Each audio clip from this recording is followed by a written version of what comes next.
Bismillahirrahmanirrahim. Assalamualaikum warahmatullahi wabarakatuh.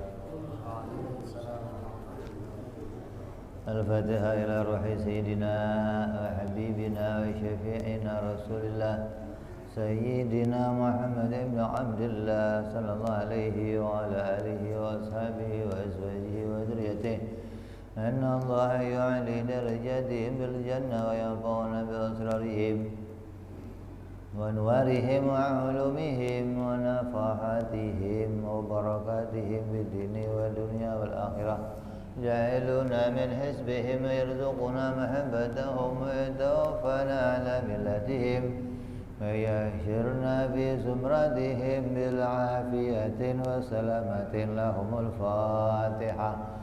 A'udzu billahi minasy syaithanir rajim. Bismillahirrahmanirrahim. Alhamdulillahi rabbil alamin arrahmanir rahim maliki yaumiddin.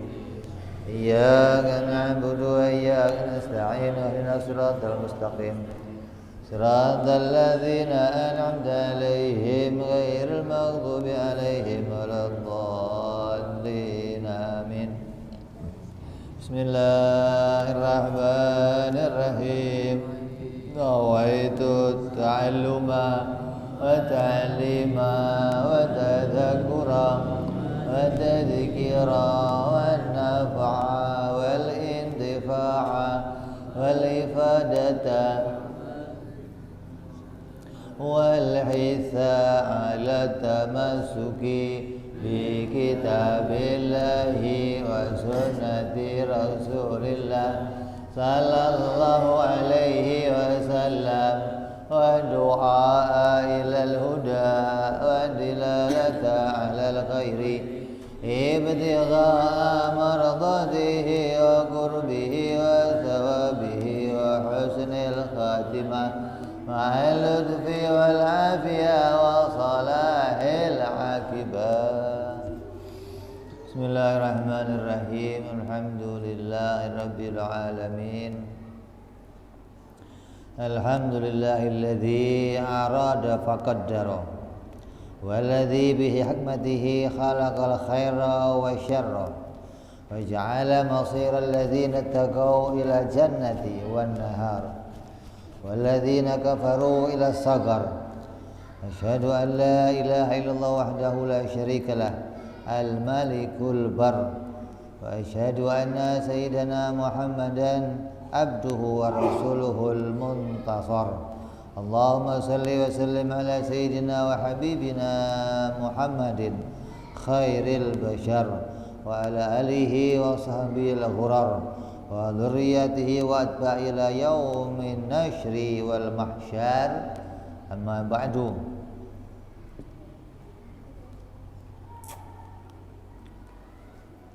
Qala musanniful kitab Hadratus Syekh Imam Ahmad Ibn Athaillah rahimahullah wa ghafara lahu wa liwalidayhi wa nafa'ana bihi fid dharain. Allahumma aftah qulubana futuhal arifin wa bihidmatika wansur alaina birahmatika ya arhamar rahimin.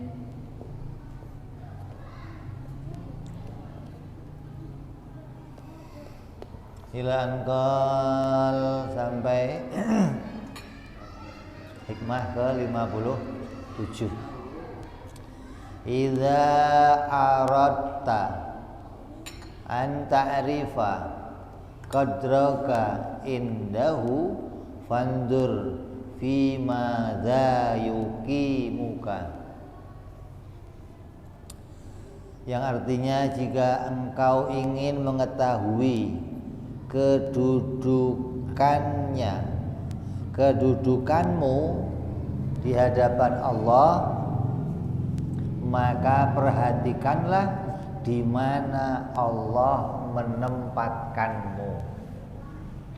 Yang kemarin kita bicarakan apabila kita ingin melihat diri kita itu amalnya diterima atau tidak oleh Allah, maka kita melihat apakah ibadah kita itu disertai dengan kenikmatan. Apakah kita beribadah disertai dengan mendapatkan rasa manis? Apakah kita ibadah dengan kelazatan? Maka ketika itu ada tandanya nanti di akhirat amal-amal itu diterima oleh Allah Subhanahu wa taala. Nah, kita lanjutkan sekarang. Terus saya dikasih tahu oleh musannif ini, kamu pengen tahu nggak sekarang kedudukanmu itu di sebelah mana? Khair atau syar, baik atau jelek. Maka caranya kita mengetahui yaitu melihat di mana Allah menempatkan diri kita. Artinya apabila kita ditempatkan oleh Allah menjadi orang yang baik, maka kita berarti berada dalam keridhaan Allah. Dan apabila kita ditempatkan pada posisi maksiat, maka kita berada pada sisi orang yang dijauhkan dari rahmatnya Allah. Tinggal kita lihat kita ada di sebelah mana, dalam posisi menjadi orang yang ahli maksiat atau orang yang oleh Allah dikaruniai ketaatan kepada Allah. Nabi Shallallahu Alaihi Wasallam bersabda, siapa yang ingin tahu kedudukannya di sisi Allah, maka pandanglah bagaimana kedudukan Allah di dalam hatimu. Kalau kita pengen tahu kita ini jauh atau dekat dengan Allah, kita ini orang yang diridhoi Allah atau tidak, maka kata Nabi, kalau kamu pengen tahu itu, maka lihatlah kedudukan Allah di hatimu bagaimana.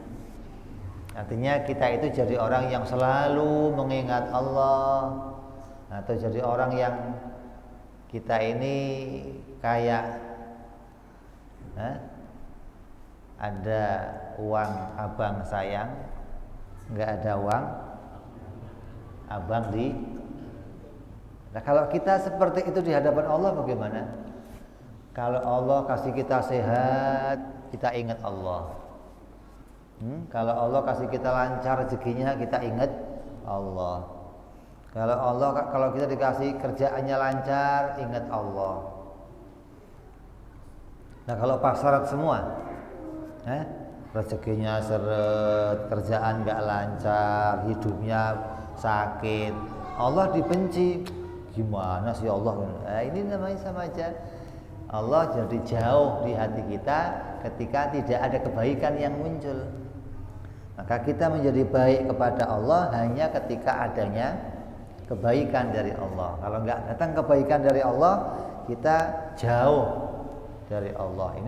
Ini sisi lain, kita mau melihat kedudukan Allah di hati kita bagaimana.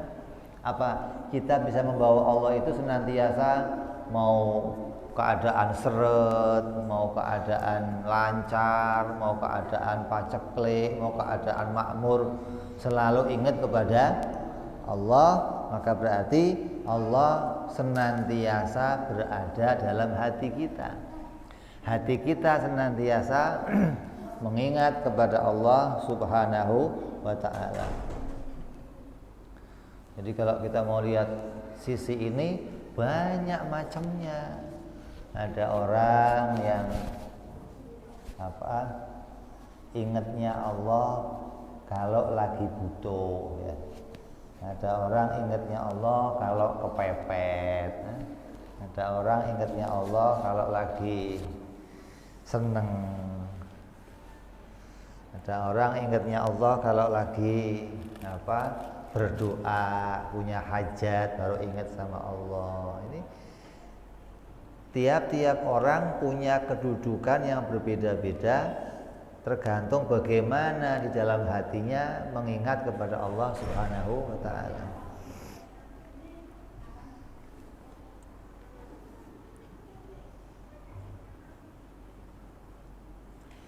Ketika kita ingin mengetahui kedudukan diri kita di hadapan Allah, maka lihatlah Apakah diri kita berada dalam ketaatan atau berada dalam kemaksiatan? Apabila kita berada dalam kedudukan ketaatan, selalu mengerjakan perintah Allah, meninggalkan larangan Allah, tunduk pada Rasulullah, selalu punya cita-cita ingin mendapatkan keridhaan Allah, dan berusaha mencintai orang-orang yang dicintai oleh Allah. Terus maka apabila kita punya alamat-alamat ini di hati kita, maka berarti kita berada dalam keadaan beruntung dan kita berada dalam kondisi amal kita diterima oleh Allah Subhanahu wa ta'ala. Jadi kita tinggal, kalau kata orang itu, dirinya di-scan, tahu nggak? Di-scan tahu nggak? Hah? Dirinya diapain? Di-scan, mau diketahui kondisinya. Kalau ibarat tes corona itu, tes apa itu? Hah? Di-scan jidatnya biar ketahuan apanya? Suhunya. Maka kita juga harus ngontrol diri kita kalau kita pengen tahu kedudukan kita di sisi Allah. Gimana cara ngontrolnya? Coba lihat, apakah kita itu senantiasa berada dalam ketaatan kepada Allah atau senantiasa berada dalam kemaksiatan kepada Allah. Apakah kita itu senantiasa tunduk kepada Rasulullah? Apakah kita selalu jadi orang yang pingin diridhoi oleh Allah? Kalau di hati kita ada keinginan itu, asal sholat pengen diridhoi Allah, asal ibadah pengen diridhoi Allah, berarti hati kita ini terikat, terkait kepada Allah Subhanahu wa ta'ala.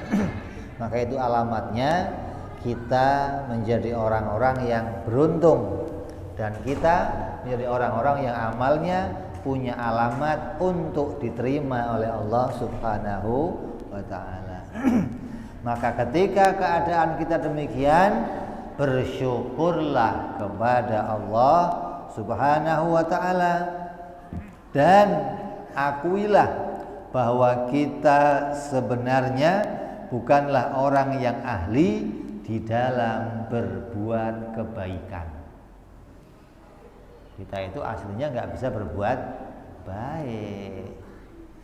Ketika kok tahu-tahu muncul kebaikan pada kita, maka harus kita akui baik itu datang dari Allah, bukan dari diri kita sendiri. Kenapa? Al insanu mahal khata wan nisyan. Manusia itu tempatnya salah dan lupa. Kok tiba-tiba saya bisa berbuat baik? Maka yakinilah kebaikan itu didatangkan oleh Allah, bukan datang dari diri kita sendiri. Wajib kita bersyukur kepada Allah dan akuilah bahwa kita sebenarnya bukan orang yang ahli untuk bisa berbuat kebaikan. Apabila tidak ada pertolongan dari Allah, maka tidak akan bisa kita beribadah. Maka mintalah agar petunjuk dan pertolongan Allah ini terus diberikan kepada kita sampai nanti datangnya hari kematian kita. Senantiasa berharap selesai sholat ngakuin kalau sholatnya itu atas petunjuknya Allah dan atas pertolongan, nggak cuma ditunjukin tapi juga ditolong, gitu loh. Kita ini harus mengakui bahwa kita ini nggak cuma ditunjukin oleh Allah, tapi juga oleh Allah diberikan pertolongan. Kayak dicontohkan seorang yang nggak tahu jalan. Kita ini orang yang tidak bisa mengetahui mana tempat yang membawa kita kepada keselamatan. Sedunia itu pingin menuju tempat yang selamat, pingin semua sedunia, tapi kita nggak ngerti kemana alamatnya untuk selamat.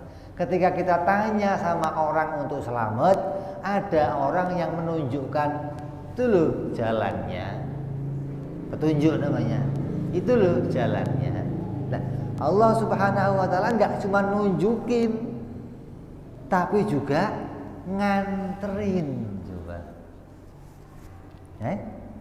Allah nggak cuma nunjukin tuh jalannya untuk selamat, tapi diantar kita dengan apa? Diberikan pertolongan, diberikan kuah, diberikan kemampuan untuk ibadah, diberikan hati yang mau tunduk kepada itu pertolongan Allah. Jadi kita harus akui tiap kita ibadah di dalamnya ada petunjuk Allah dan pertolongan Allah Subhanahu wa Ta'ala. Sebaliknya, apabila kita berada pada kedudukan hatinya tidak percaya atau hatinya ragu pada takdirnya Allah Subhanahu wa Ta'ala,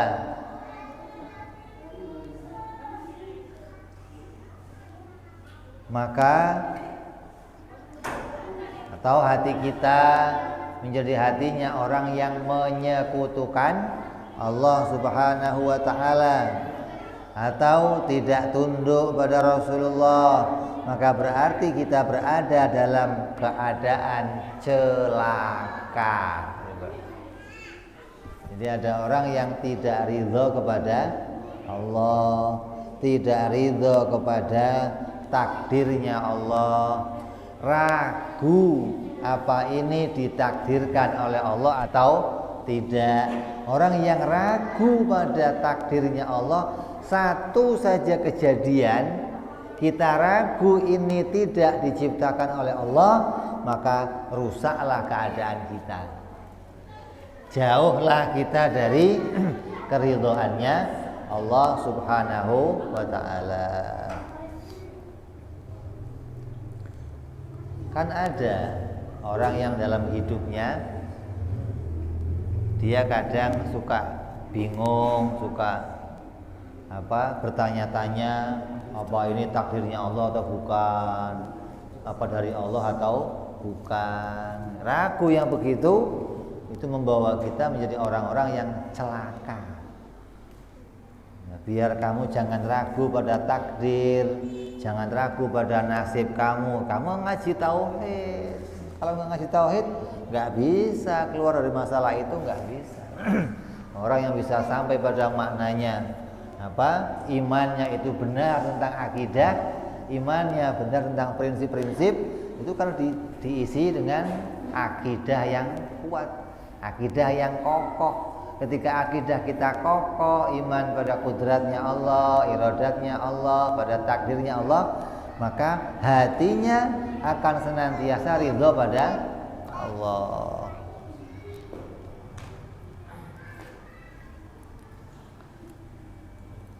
Terus tidak pernah menyekutukan Allah, terus tunduk pada Rasulullah, maka yang demikian itu kita selamat. Kalau sebaliknya tidak tunduk pada Allah, tidak tunduk pada Rasulullah, menyekutukan Allah, maka kita berada dalam keadaan celaka. Termasuk juga tanda kita dalam keadaan celaka adalah meremehkan perintahnya Allah. Lihatin, sholat dong, tar. Ini orang-orang yang meremehkan perintahnya Allah, tandanya dia orang-orang yang jauh dari Allah. Ngaji dong, apa ngaji terus kayaknya. Hati-hati ini orang yang begini nih. Apalagi orang kaya sekarang nih. Orang kaya diperintah haji, bapak pergi haji dong. Ngapain haji nggak bisa, ya hati-hati ini.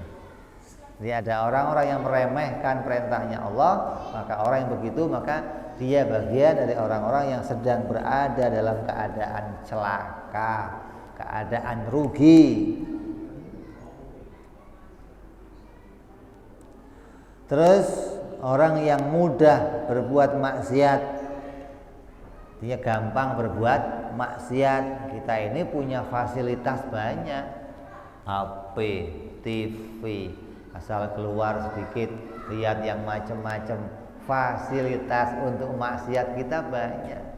Kalau kita merasa jadi orang yang gampang berbuat maksiat, maka kita akan jadi orang yang bagian orang-orang yang hatinya berada dalam sifat yang celaka, malas ibadah, terus selalu bersama orang-orang yang tidak dicintai oleh Allah.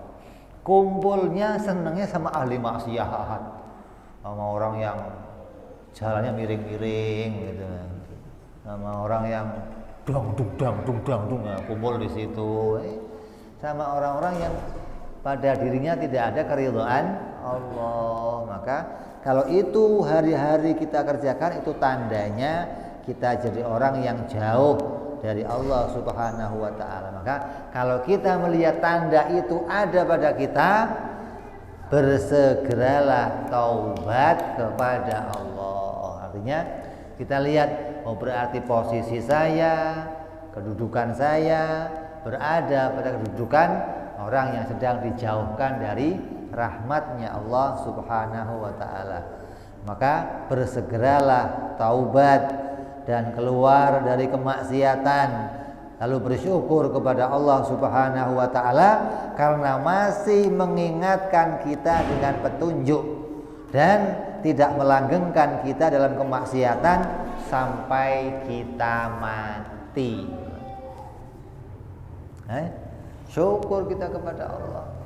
Kita ini ngakui kita sekarang sedang dalam keadaan kegelapan. Kita berada dalam keadaan jauh dari Allah, berada dalam keadaan zalim, berada dalam keadaan tidak patuh kepada Allah Subhanahu wa ta'ala. Maka kegelapan itu kita pingin pindah dari gelap menjadi terang. Yang bisa memindahkan kita pindah dari gelap ke terang siapa? Allah Subhanahu wa ta'ala. Dengan apa? Rahmatnya Allah Subhanahu wa ta'ala. Maka rahmatnya Allah itu memindahkan kita dari gelap kepada terang. Terus kita tanya, amal apa yang bisa memindahkan kita dari gelap pada terang? Apa amalnya? Amal yang bisa memindahkan kita dari gelap ke terang itu adalah sholawat kepada Nabi Muhammad sallallahu alaihi wasallam. Kenapa? Kata Allah, man shalla, kata Nabi, man shalla alayya wahidan sallallahu alaihi asyron. Siapa orangnya yang sholawat kepadaku sekali, maka Allah bersolawat kepadanya 10 kali. Apa arti sholawat Allah? Apa arti sholawat Allah kepada hambanya? Rahmat. Apa artinya hamba dirahmati? Dipindahkan dari kegelapan kepada jalan yang terang benderang. Jadi kalau kita sekarang sedang dalam keadaan maksiat, penuh dosa, jauh dari Allah, kita sadar itu dan kita pingin pindah dari situ, hanya sholawat amalan yang akan mengantarkan kamu ke arah itu. Artinya kamu amal-amal yang lain, kamu zikir, sedekah, kamu silaturahmi, kamu puasa, kamu haji, maka amal itu enggak sehebat amal sholawat kepada Nabi Muhammad sallallahu alaihi wasallam. Kita harus lihat ini karunia yang luar biasa. Jadi kita jangan sampai putus kita dari sholawat kepada Nabi Muhammad sallallahu alaihi wasallam. Kalau pingin dipindahkan dari kegelapan kepada yang terang benderang.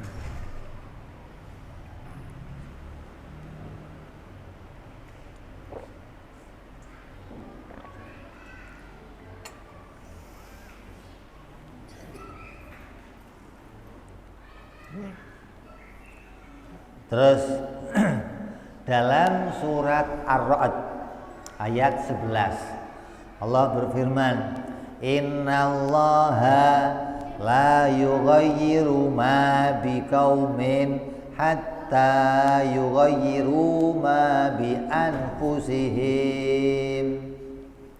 Sungguhnya Allah tidak akan merubah keadaan suatu kaum sehingga mereka kaum itu merubah keadaan diri mereka sendiri. Ini ayatnya ini yang dibacakan coba. Rasulullah Sallallahu Alaihi Wasallam menafsirkan ayat itu. Ketika ayat itu turun, Rasul memberikan tafsirnya. Apa kata Rasul? Allah bersumpah, ini dalam sebuah diskusi, tidak ada dalam suatu keluarga, tidak ada dalam suatu kampung, tidak ada dalam suatu negara yang melakukan sesuatu yang dibenci oleh Allah, lalu mereka menyesal dan mereka taubat, lalu mereka berpindah pada perbuatan yang aku cintai, kata Allah, maka pasti aku akan rubah keadaan mereka dari sesuatu yang mereka benci, yaitu masuk neraka, pada keadaan yang mereka cintai, yaitu masuk surganya Allah Subhanahu wa ta'ala. Ini tafsirnya ayat itu. Jangan salah tafsir. Ada orang nggak kerja pengen kaya, innallaha la yughayyiru. Apa hubungannya? Yughayir aja ini. Yang yughayir itu maknanya kalau ada orang dalam kegelapan, dia sadar dalam kegelapan, terus dia pingin taubat, dia merubah amalnya, maka Allah beri dia petunjuk. Itu pasti, kata Allah. Tapi kalau ada orang kok melarat, pingin kaya, nggak pasti jadi kaya, nggak. Ayat ini memastikan, maka yang pasti dirubah oleh Allah yang mana? Yang tadi itu. Orang yang dalam kegelapan pingin berubah kepada terang benderang, yang dari maksiat pingin kepada taat, yang dari jahil pingin kepada ilmu, yang dari kepada jauh kepada Allah pingin mendekat kepada Allah. Ketika ada seperti itu, maka pasti Allah berikan petunjuk. Siapa ini? Mau pribadi, mau keluarga, mau golongan, mau negara. Satu negara kok tobat semua, maka Allah berikan rahmat semua kepada negara itu. Satu keluarga kok tobat semua, Allah tolong keluarga itu. Satu kampung taubat semua, Allah berikan kemakmuran di kampung itu. Ini jaminan dari Allah. Apabila ada orang ingin berpindah dari keadaan gelap pada keadaan terang, maka pasti Allah akan rubah. Apa yang dirubah? Yang tadinya diancam neraka dirubah dengan menjadi janji surga. Yang tadinya hatinya gelap dirubah jadi terang benderang. Ini apa yang dijanjikan oleh Allah Subhanahu wa ta'ala. Allah berfirman pula dalam surat Al-Ankabut, walladzina jahadu fina lanahdiyannahum subulana wa innallaha lama'al muhsinin. Dan orang-orang yang bersungguh-sungguh untuk apa? Mencari keridhaan kami, maka benar-benar akan kami tunjukkan kepada mereka jalan kami, dan sesungguhnya Allah benar-benar beserta orang-orang yang baik. Siapa orang yang bersungguh-sungguh untuk apa? bukan untuk dapat dunia, bukan. Bersungguh-sungguh menatapi jalan keridhaan Allah, maka pasti kata Allah, aku beri dia petunjuk, aku beri dia kebahagiaan, aku beri dia jalan untuk mendapatkan keselamatan beserta orang-orang yang baik. Ini janjinya Allah, jadi jangan salah tafsir ini. Banyak ayat potong nafsirnya urusan hadza.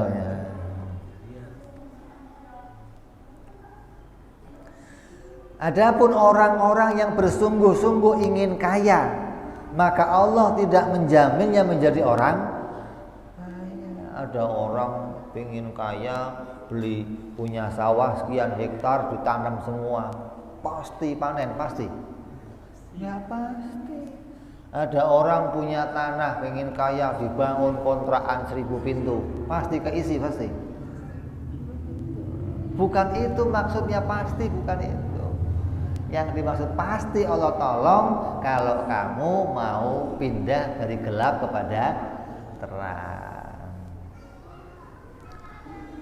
Maka orang-orang yang bersungguh-sungguh ingin menjadi orang kaya, maka Allah tidak menjaminnya menjadi orang kaya. Gak ada jaminan Allah.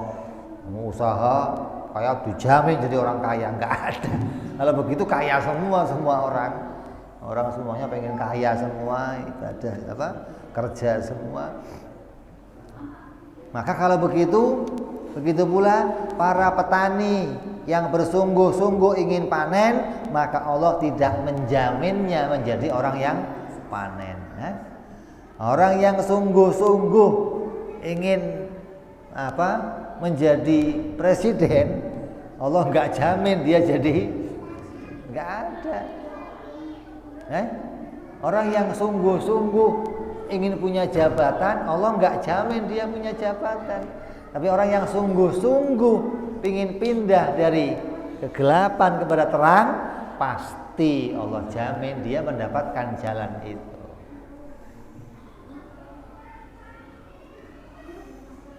Maka bersungguh-sungguh ingin menjadi orang baik, maka pasti Allah tolong dan Allah menunjukkan jalannya. Dalam surat Ar-Ra'd ayat 39 Allah berfirman, yamhullahu ma yasha' wa yuthbit wa indahu ummul kitab. Artinya Allah bisa menghapus apa saja yang Dia kehendaki dan Allah bisa menetapkannya apa-apa yang Dia kehendaki, dan di sisi Allah terdapat ummul kitab yang Allahu ma yasha wa yuthbit. Allah itu bisa menghapus, bisa menetapkan. Fulan tadinya nasibnya celaka, bersungguh-sungguh di jalan Allah, dihapus oleh Allah celakanya, diganti sa'adah, diganti bahagia. Kenapa? Karena dia bersungguh-sungguh mencari keridhaan Allah. Bukan tadinya ditulis melarat, sungguh-sungguh dihapus jadi orang. Enggak ada tulisan begitu, enggak ada. Itu ngarang-ngarang sendiri ya, begitu dicocok-cocokkan sendiri, Mas. Yang ada petunjuk Nabi enggak ke arah itu. Walaupun ada ke arah itu, jangan pakai ayat ini, pakai ayat yang lain.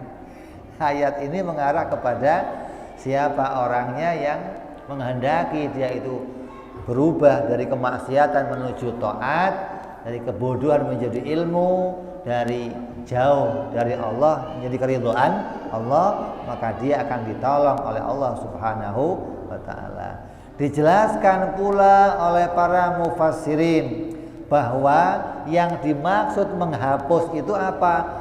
Allah bisa menghapus kekafiran, menghapus kejelekan, menghapus keburukan, dan diganti pada keimanan, kebaikan, dan keselamatan. Begitu maksudnya. Bukan Allah bisa menghapus jomblo, menghapus melarat, menghapus diganti jadi, enggak begitu yang dimaksud. Walaupun itu sudah ada ketentuannya, tapi yang dimaui pasti Allah tolong. Bukan urusan itu, bukan urusan jomblo jadi punya bini, yang melarat jadi kaya, yang tukang becak jadi supir angkot naik. Nggak ada, yang becak aja sampai mati juga boleh, nggak ada urusannya, walaupun dia sungguh pengen berpindah. Jadi jangan hubungkan sesuatu yang nggak berhubungan, jangan. Jadi yang dimaksud Allah menghapus, kata mufassirin, apa yang dihapus oleh Allah? Kekafiran, kejelekan, keburukan, kenaasan, begitu dihapus oleh Allah.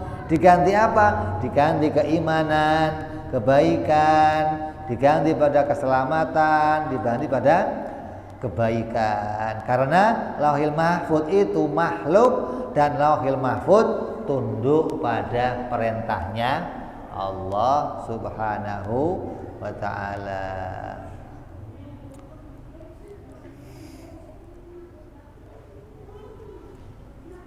Sebagaimana doa yang sering dibaca oleh Sayyidina Al-Faqihil Muqaddam, ini penghulunya habaib yang sering kita bacakan Fatihah di dalam bacaan ratib, itu Sayyidina Al-Faqihil Muqaddam yang karomahnya luar biasa. Kalau ada orang-orang yang punya karomah, bisa melihat alam malaikat, bisa melihat alam-alam yang lainnya, maka Sayyidina Al-Faqihil Muqaddam dikatakan, saya tiap hari 40 kali bolak-balik langit dunia. Sehari 40 kali.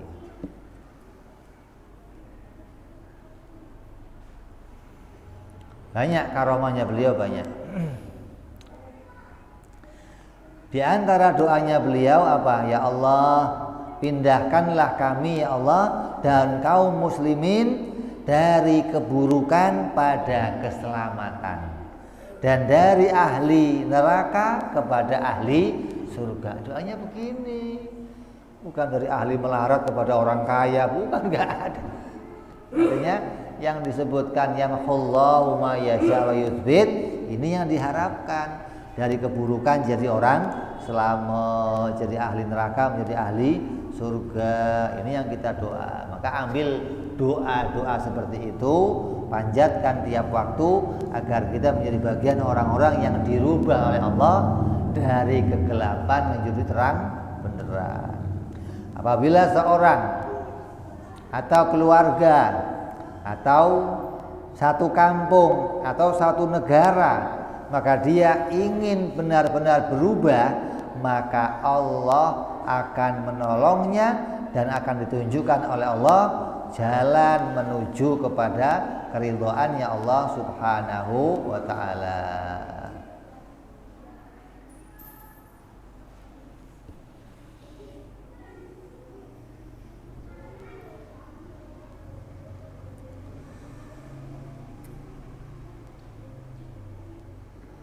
Seorang yang punya dosa, apabila dia kembali kepada Allah, orang yang salah, banyak dosanya, maksiat, pingin taubat, pingin kembali kepada Allah, apa yang terjadi? Maka Allah menyukainya. Punya dosa, punya kesalahan, istighfar, maka Allah menyukainya. Apa? Allah umumkan di langit, Allah kumpulkan malaikat-malaikatnya. Lihat hambaku tuh, dia kembali padaku. Kok begitu, kenapa? Malaikat itu pernah nanya kepada Allah, ya Allah, ngapain bikin manusia? Bikinnya cuman kerusakan, bikinnya cuman kemaksiatan. Begitu ada hamba yang maksiat, kata malaikat, tuh lihat tuh. Ada hamba yang zina, tuh lihat tuh. Maka ketika ada hamba yang taubat, Allah kumpulkan semuanya. Tuh lihat tuh lihat. taubat dia kepadaku. Coba. Allah senang, Allah ridho pada orang-orang yang kemudian dia mau kembali kepada Allah Subhanahu wa taala. Dan apabila ada orang yang lebih banyak lagi dosanya dia taubat, lebih diridhoi oleh Allah. Coba. Makanya yang ditunggu kembalinya oleh Allah siapa? Orang yang paling banyak punya dosa. Jangan malah ketika kita punya banyak dosa malah jauh dari Allah. Wah, aneh. Kita yang ditunggu oleh Allah untuk segera kembali mendapatkan keridhaannya Allah Subhanahu wa taala. Lah kalau dia maksiat lagi bagaimana? Ya, dosa lagi.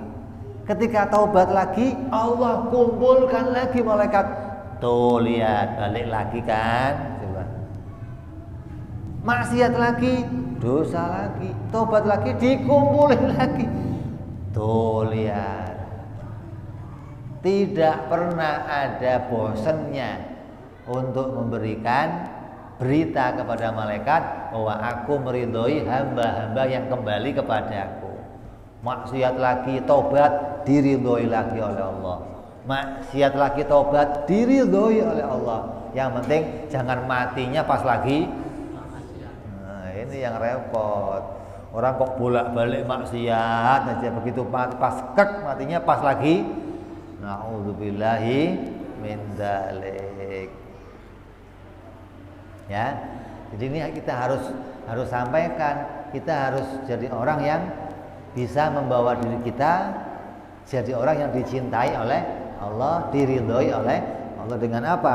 Dengan berusaha berpindah dari kemaksiatan kepada ketaatan, dari kegelapan kepada terang benderang. Allah meridhoi hamba-hambanya yang demikian. Diceritakan dalam sebuah kitab suci, Allah Subhanahu wa taala berfirman, "Hai anak Adam, berbaktilah kalian kepadaku dalam setiap apa yang aku perintahkan." Ini firman Allah nih. Kita disuruh taat atas semua perintahnya Allah Subhanahu wa taala. Baik itu yang wajib ataupun yang sunnah. Jangan milih-milih. Oh, sunnah mah gampang lah. Saya mau yang wajib-wajib aja. Enggak. Yang wajib, yang sunnah harus kita kerjakan. Hai anak Adam, berbaktilah kalian kepadaku, kata Allah, dalam setiap apa yang aku perintahkan. Dan janganlah kalian mengajariku tentang mana yang lebih baik bagimu. Jangan ngajari aku tentang apa yang lebih baik bagimu. Maksudnya apa ini? Jangan doa yang seakan-akan doa itu kamu ngatur Allah. Ya Allah, pengen begini saja ya Allah, pengen gini aja ya Allah, gini aja ya Allah. Itu kamu ngajarin Allah mana yang lebih baik bagi kamu. Kamu anggap pilihan kamu, pikiran kamu, pekerjaan kamu itu lebih baik bagi kamu. Allah ingatkan, jangan ngajarin aku. Bentuknya apa saja, kalau itu pilihan Allah, maka Allah tahu yang terbaik untuk kita. Orang tua itu kalau ngasih anaknya itu mesti yang paling baik. Enggak mungkin orang tua ngasih milihin yang jelek. Nah, sekolah ya, di sekolah yang paling jelek ada nggak begini? Ada kalau itu mah namanya. Yang penting apa? Bagus. Dia nggak mungkin. Nah, ini sekolah paling jelek, kamu di sini aja ya. Nggak ada. Pasti dipilih yang paling nggak ya. Ini bagus untuk kamu. Kasih baju yang bagus, sepeda yang bagus, beliin. Itu orang tua begitu. Lah Allah kepada kita, Allah itu sayangnya kepada hambanya luar biasa. Gak ada yang lain yang lebih sayang dari Allah. Mana buktinya? Nabi SAW pernah berdoa kepada Allah tentang keadaan umatnya. Apa kata Allah? Ya Muhammad, kalau memang kamu merasa yang kamu doakan itu merasa lebih baik, maka kuserahkan urusan umat kepadamu semuanya. Coba kamu atur umatmu, terserah kamu mana yang kamu anggap baik, ini jelek, saya kabulkan semua pokoknya. Coba, hah? Ada nabi begitu yang lain, diberikan oleh Allah prioritas untuk mengurus umatnya.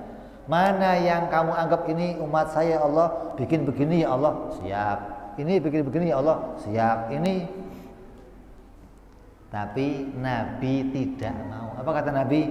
Tidak ya Allah, Engkau lebih sayang kepada mereka daripada sayangku kepada mereka. Padahal Nabi dikatakan apa? Harisun alaikum bil mu'minina ra'ufur. Nabi itu penuh kasih sayang kepada umat. Saking sayangnya Nabi kepada umat, hingga ada yang munafik sekalipun didoakan Nabi masih mau nyolatin dia. Coba lah, ente boro-boro orang yang ada orang yang melempari Nabi sampai sakit masih didoakan sama Nabi. Sayangnya luar biasa. Tapi kata Nabi apa? Engkau ya Allah yang paling penyayang ya Allah, karena Engkau tahu mana yang terbaik untuk umatku.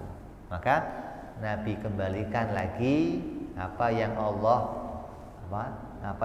pilihkan Nabi untuk bisa mengatur keadaan umat. Nabi berserah, enggak ya Allah, kalau saya ngatur, saya enggak tahu mana yang baik untuk umat, mana yang jelek untuk umat, tapi Engkau yang tahu keadaan itu. Maka dikatakan, jangan kamu ngatur aku tentang mana yang baik untuk kamu. Ya Allah, besok begini aja ya Allah, mudah-mudahan besok terang. Sampai nanti dikatakan hukumnya makruh. Hukumnya makruh orang minta sehat. Hukumnya makruh orang minta panjang umur. Coba ini. Kecuali kamu tambahin sehat yang bisa dipakai taat ya Allah, gitu. Panjang umur yang bisa sampai dipakai taat. Cuman ya Allah, jadikan saya sehat ya Allah, makruh. Kenapa? Karena setelah kamu sehat, taat enggak kamu? Ya enggak ngerti. Ya mendingan jangan sehat. Kalau kamu sakitnya bisa taat, sehatnya malah enggak taat, mendingan apa? Coba. Kalau melaratnya kamu taat, kayanya kamu, mendingan mana? Makanya ketika siapa sahabat Nabi? Tha'labah berkali-kali minta, ya Rasulullah, doakan saya biar kaya. Kata Rasulullah, jangan, bagus begitu kamu. Enggak ya Rasulullah, saya ingin kaya. Bagus begitu, datang lagi, bagus begitu. Saking tiap hari maksa, ya sudah, dikasih modal kambing satu. Ada yang ngomong kambing sepasang. Punya anak, sekali punya anak berodot tuh. Nggak lama yang punya anak gede-gede punya anak lagi berodot. Setahun itu udah banyak kambingnya salah. Sampai tahun depan, sampai akhirnya kambingnya Sa'labah memenuhi kota Madinah. Bayangin ini. Sampai Sa'labah pindah keluar kota Madinah biar kambingnya bisa punya tempat yang gede. Karena dia sudah jauh dari kota Madinah, mulai jarang ke masjidnya Nabi. Nah itu tambah kaya. Dikira kalau kaya tambah taat.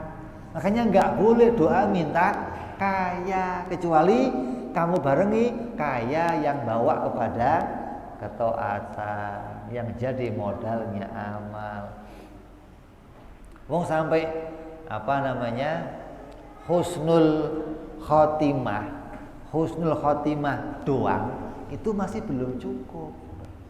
Kenapa? Banyak orang yang husnul khotimah tapi masih disiksa oleh Allah.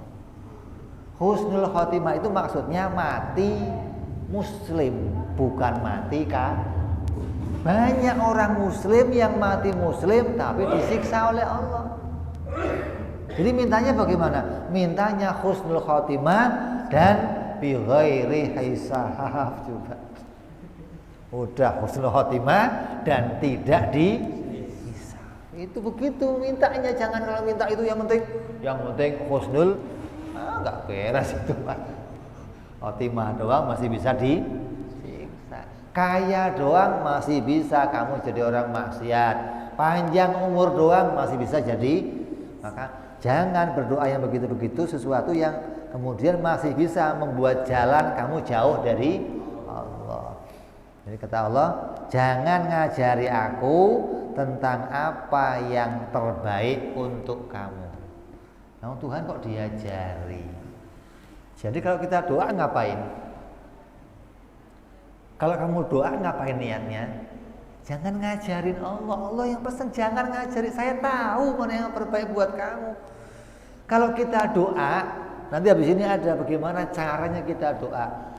Kita doa itu disuruh kita melaksanakan perintah Allah. Ud'uni, mintalah kepadaku. Astajibnya jangan diurusin. Ini ud'uni urusannya. Ketika kita doa kok enggak dikabulkan, dapatnya apa? Dapatnya apa? Pahala. Kenapa? Mengikuti perintah Allah. Gitu loh. Jadi doa itu menjalani perintahnya, bukan lagi mengusulkan sesuatu, melaporkan sesuatu, apalagi ngatur Allah, ngasih tahu Allah mana yang terbaik. Ini kayaknya kalau enggak dapat istri ini ya Allah, saya mah enggak asik hidupnya ya Allah. Nah, tolong ya Allah, pokoknya istri saya harus yang ini ya Allah, jangan yang lain ya Allah. Ini kayak dia tahu mana yang terbaik untuk dia, kamu enggak tahu, Allah yang tahu. Begitu sama dia enggak jadi, diganti sama yang lain yang dia enggak seneng. Ini apa ini? Begitu kawin ternyata dia baik, dia ngurusin, dia baru sadar ya Allah ternyata. Nah, ini sadar itu mesti belakangan. Nah, kamu harus sadar duluan, jangan belakangan sadar.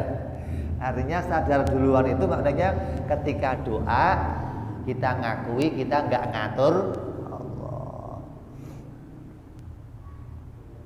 Jangan ngatur saya tentang apa yang terbaik untuk kamu.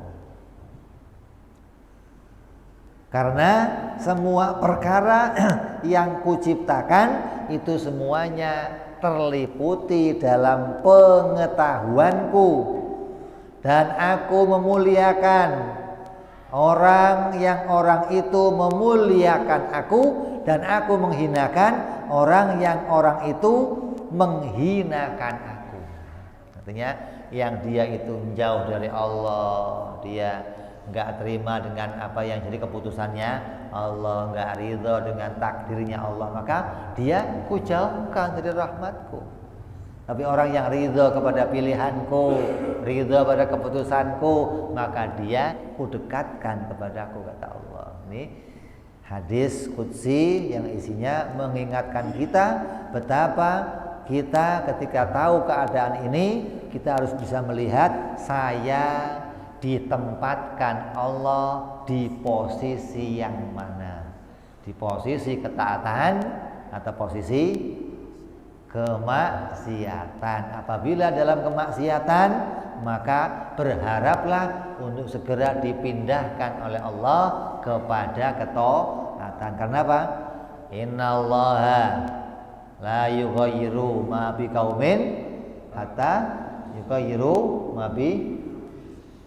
Ayat ini ditafsirkan oleh Nabi SAW, yaitu hijrah dari kegelapan kepada ketaatan, terang benderang, dari maksiat kepada taat, dari kafir kepada iman. Itu tafsirnya Nabi Muhammad sallallahu alaihi wasallam. Maka dengan kita berpindah dari arah itu, maka kita memposisikan, melihat posisi kita juga dipindahkan oleh Allah Subhanahu wa taala dari kehinaan menjadi orang-orang yang dimuliakan oleh Allah Subhanahu wa taala. Mudah-mudahan Allah jadikan kita semuanya jadi orang-orang yang senantiasa berada dalam terang benderang, dalam cahaya tauhid, dalam cahaya pertolongan Allah. Allah berikan kita petunjuk, Allah jadikan kita kebaikan, Allah tolong kita untuk bisa mati dalam keadaan husnul khatimah dan tidak dihisab oleh Allah Subhanahu wa taala bi barakati Nabi Muhammad sallallahu alaihi wasallam. Lahumul Fatihah.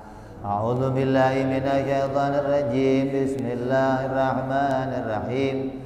Alhamdulillahi rabbil alamin arrahmanir rahim maliki yaumiddin. Iyyaka na'budu wa iyyaka nasta'in ihdinas siratal mustaqim siratal ladzina an'amta 'alaihim ghairil maghdubi 'alaihim waladdallin. Amin. Ya Rabbana darabna bi anana qtarabna wa anana asrabna ala ladha ishrabna wa tub alaina taubat taghsil kulli hauba asdolana awrati wa amini rawati wa ghfir li walidina والعلي والإهوان وسائر الهلال وكل ذي محبة أو جيرة أو صحبة والمسلمين أجمع أمين ربي اسمع فضلا وجودا منا لا باكتساب منا بالمصطفى رسولي رضى بكل سولي صلى وسلم ربي عليه عند الحب وآله وصحبه عدد قوس صحبي والحمد للإله بالبدء والتناهي سبحان ربك رب العزة عما يصفون وسلام على المرسلين والحمد لله رب العالمين. Assalamualaikum warahmatullahi wabarakatuh.